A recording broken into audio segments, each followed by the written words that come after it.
2 વર્ષમાં 1 લાખ યુવાનો હિન્દુ સેનામાં જોડાશે। હિન્દુ સેના જામનગર જિલ્લાની 2025ની સંગઠનલક્ષી અગત્યની બેઠક પૂર્ણ।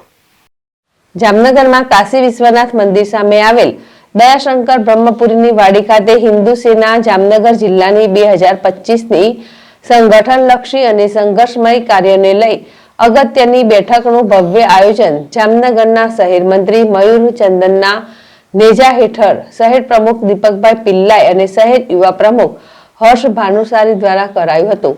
આ બેઠકની શરૂઆત હિન્દુ સેના પૂર્ણકાલીન કિશન નંદાએ ઓમકાર અને હો જાઓ તૈયાર સાથીઓ હો જાઓ તૈયાર વ્યક્તિગતથી ગીતથી કરી હતી। ત્યારબાદ આવેલ મુખ્ય મહેમાનોમાં રાજકોટથી આવેલ સ્વદેશી જાગરણ મંચના સૌરાષ્ટ્ર પ્રાંત યુવા આયામ પ્રમુખ તેમજ સ્વાવલંબી ભારત અભિયાનમાં સૌરાષ્ટ્રમાં પ્રાંત સમન્વયક પ્રોફેસર ભાર્ગવ ગોકાણી, સરકારી કોન્ટ્રાક્ટર જમનભાઈ પાંભર, જામનગર વાલ્મીકી ફાઉન્ડેશનના પ્રમુખ અને વાલ્મીકી સમાજના આગેવાન પ્રવીણભાઈ કબીરામ, વિશ્વનાથ વ્યાયામશાળાના મનોજ જાનિયાણી, RSS સામાજિક સમરસતા સંયોજક વ્રજલાલભાઈ પાઠકનું સ્વાગત પરિચય કર્યા બાદ દીપ પ્રાગટ્ય કર્યું, જેમાં કર્મકાંડી બ્રાહ્મણો ભાવેશભાઈ જાનીની ટીમ દ્વારા મંત્રોચ્ચારથી બેઠકનું સ્થાન ગુંજી ઉઠ્યું હતું।